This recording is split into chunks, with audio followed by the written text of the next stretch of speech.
Hello, learners. Welcome to all of you again in my YouTube channel Jagannath Classes. Today we will discuss about the company. सबसे पहले हम लोग ये जानने की कोशिश करते हैं कि कंपनी का ओरिजिन और उसका डेवलपमेंट कैसे हुआ।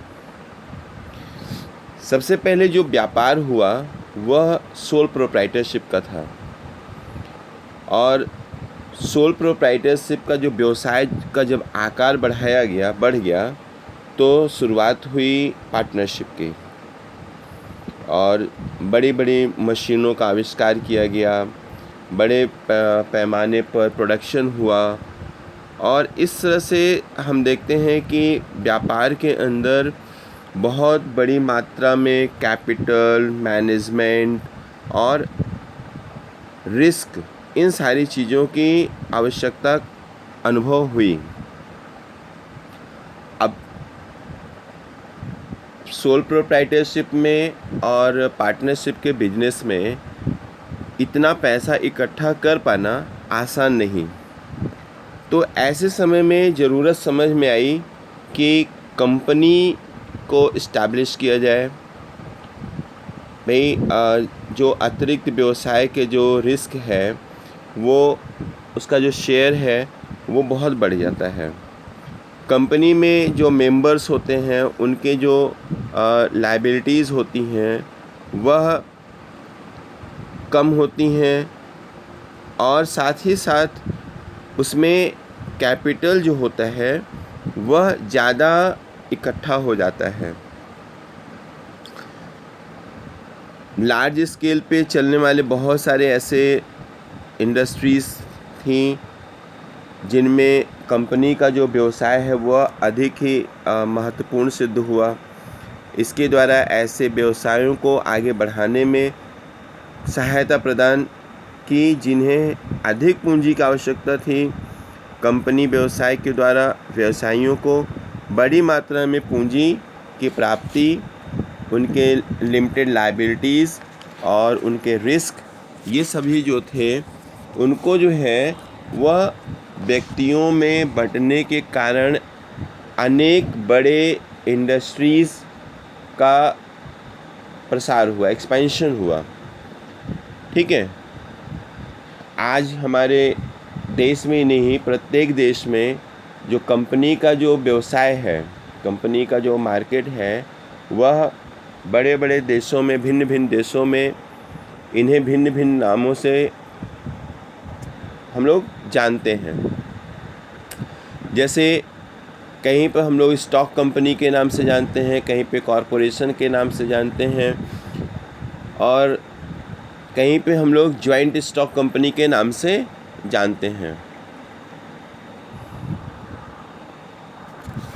कंपनी का जो डेफिनेशन है वह as per a company is an artificial person created by law having a separate entity with a perpetual succession and a common seal। यह डेफिनेशन जो है उन्होंने एल.एच. हैने ने दिया है।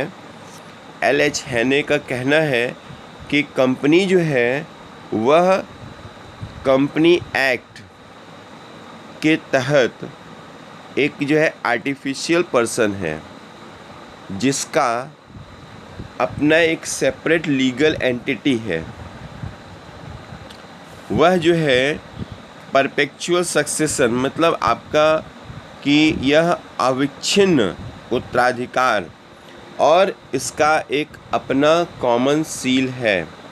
कंपनी जो है एक आर्टिफिशियल लीगल पर्सन है जिसका अपना अस्तित्व है और जो लंबे समय तक जो चलने वाली है, जिसका किसी भी इसका उत्तराधिकार जो है वह अविच्छिन्न है, मतलब उसको कोई भी इफ़ेक्टिव नहीं कर सकता है और वह जो है अपना एक कॉमन सील यूज़ करती है। नेक्स्ट आपका जो जस्टिस जेम्स ने जो डेफिनेशन दिया है वो है a company means an association of person United for common object. Means जो कंपनी ऐसे लोगों का एक समूह है जो किसी एक निश्चित उद्देश्य की प्राप्ति के लिए संगठित हुए हों। ठीक है, तो इन डेफिनेशन से एक चीज़ तो ये स्पष्ट हो जाती है कि कंपनी जो है वह एक विधान द्वारा निर्मित, मैं कह सकते हैं कि लॉ द्वारा इस्टेब्लिश की हुई एक आर्टिफिशियल इंटेंजिबल है, जिसका अपने सदस्यों से अलग अस्तित्व है। वो उसका एक कॉमन सील होता है और उसकी लायबिलिटीज़ जो होती हैं वह लिमिटेड होती हैं और यह निरंतर जीवन की क्षमता रखती है। अब हम लोग डिस्कस करते हैं फीचर्स और कैरेक्टरिस्टिक्स ऑफ ए कंपनी। जो डेफिनेशन हम लोगों ने पढ़ा उस डेफिनेशन से हम लोगों को कंपनी के कुछ विशेषताएं या उनकी एसेंशियल और कैरेक्टरिस्टिक्स हमको सामने आती हैं, जिसमें हम लोग एक एक करके उसको जानते हैं। सबसे पहला आपका आता है एन आर्टिफिशियल पर्सन। कंपनी जो है वह बाय द लॉ इस्टेब्लिश की जाती है as per the company act, और कंपनी एक्ट के तहत इस्टेब्लिश होने के बाद एक कंपनी को आर्टिफिशियल पर्सन मान लिया जाता है। जबकि कंपनी जैसे आम मनुष्य होता है उसकी तरह उसके अंदर मांस, हड्डी या रक्त नहीं होते हैं, किंतु इसके बावजूद यह एक व्यक्ति की तरह कार्य करने का अधिकार रखती है। जैसे कोई भी मनुष्य है, कोई भी व्यक्ति है, वह कोई भी संपत्ति खरीद सकता है, बेच सकता है, उसी तरह कंपनी भी कोई भी संपत्ति क्रय या विक्रय कर सकती है। जिस प्रकार व्यक्ति जो है किसी के ऊपर दावा कर सकता है, उसके ऊपर अपना अधिकार कर सकता है, उसी तरह कंपनी भी दावा कर सकती है। इस तरह से हम यह जान लेते हैं कि जो कंपनी का अधिकार है या उसकी लायबिलिटीज़ है वह same as a human being होता है। तो सिर्फ अंतर इतना ही होता है कि व्यक्ति जो होता है वह जन्म लेता है और मरता है, किंतु लॉ जो होता है, जो लॉ के द्वारा व्यक्ति जो है वह लॉ के द्वारा जन्म या मरण उसका नहीं होता है, किंतु कंपनी जो है वह बाय द लॉ इस्टेब्लिश की जाती है और बाय द लॉ डिसॉल्व की जाती है, मतलब ख़त्म कर दी जाती है। तो कंपनी का जो अस्तित्व है वह कानून के द्वारा स्थापित किया जाता है और कानून के द्वारा ही समाप्त किया जाता है। नेक्स्ट पॉइंट हमारा आता है separate legal entity. Separate legal entity as it exist separately. Company की जो दूसरी इम्पॉर्टेंट विशेषता है, या हम कह सकते हैं फीचर्स या कैरेक्टरिस्टिक्स जो है, वह ये है कि कंपनी का अपना एक अलग वैधानिक अस्तित्व होता है। वैधानिक मीन्स लीगल एंटिटी, अस्तित्व।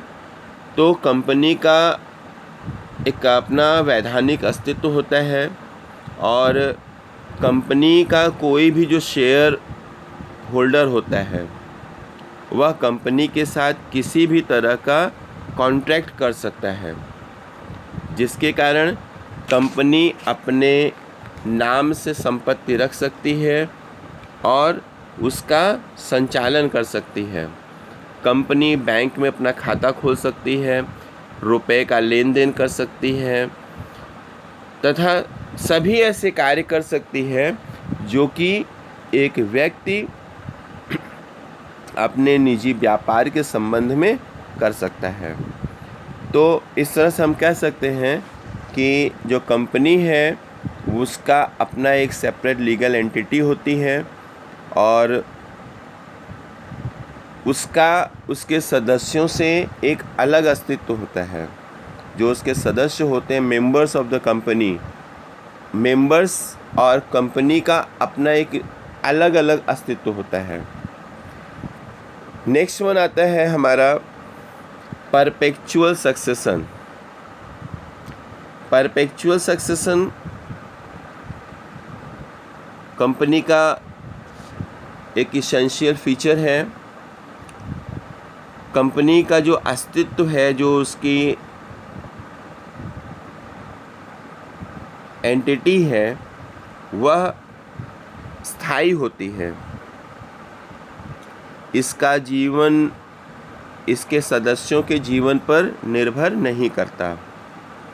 चाहे इसके सदस्य जीवित हों, मर जाएं, इंसॉल्वेंट हो जाएं, शेयर को बेच दें, नए शेयर होल्डर हो जाएं, किसी भी तरह से जो इसके जो मेंबर्स हैं वो निकल जाएं या दूसरे मेंबर ऐड हो जाएं, लेकिन कंपनी के अस्तित्व के ऊपर किसी भी तरह का कोई भी फ़र्क नहीं पड़ता है। मेंबर्स में come, members may go, but the company goes on forever एवर। Okay, the next one is common seal of all legal document। जैसा कि हम लोग जान चुके हैं कि कंपनी जो है वह एक आर्टिफिशियल पर्सन है, because it is established by the law. तो कंपनी का अपना एक कॉमन सील होता है जो कि बहुत ही महत्वपूर्ण होता है और कंपनी व्यक्ति की तरह तो हस्ताक्षर नहीं कर सकती, सिग्नेचर नहीं कर सकती किसी डॉक्यूमेंट पर। तो इसलिए कंपनी का अपना एक कॉमन सील होता है जो कि जितने भी इसके इम्पोर्टेंट डॉक्यूमेंट होते हैं उस डॉक्यूमेंट पर इसको लगाया जाता है।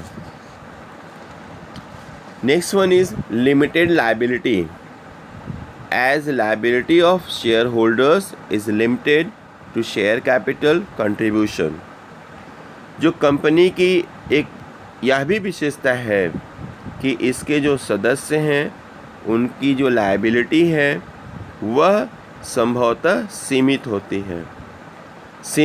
लिमिटेड लायबिलिटी से मतलब ये है कि प्रत्येक शेयर होल्डर्स जो मेंबर्स हैं उनकी लायबिलिटी केवल उसी सीमा तक होती है जितने उसने शेयर खरीदे हैं या खरीदने का उन्होंने वचन दिया है। इसकी इस विशेषता के कारण ही कंपनी के विकास को बहुत ही प्रोत्साहन मिलता है, बहुत ही उसको आगे बढ़ने में मदद मिलती है। Next one is right to show on other by its own name.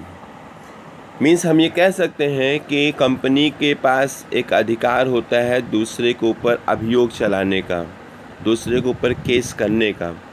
Company की जो समस्त एक्टिविटीज़ है, जो कार्रवाइयाँ हैं, कंपनी के नाम से ही होती हैं, इसलिए इसके अपने नाम से दूसरों पर केस करने का अधिकार भी होता है। इसी प्रकार अन्य व्यक्ति भी कंपनी पर केस कर सकता है। Next point is transferability of shares is high in public company and limited in private company. जो ट्रांसफरेबिलिटी ऑफ शेयर्स है, मीन्स हम कह सकते हैं कि जो सार्वजनिक जो कंपनियां होती हैं, जो उनके सदस्य होते हैं, जो उनके मेंबर्स होते हैं, वो अपने शेयर्स को ट्रांसफ़र कर सकते हैं ईज़िली अपने शेयर्स को ट्रांसफ़र कर सकते हैं। और उन्हें शेयर का जो ट्रांसफ़र करते समय जो अन्य शेयर होल्डर्स होते हैं, उनकी अनुमति लेने की आवश्यकता नहीं होती है।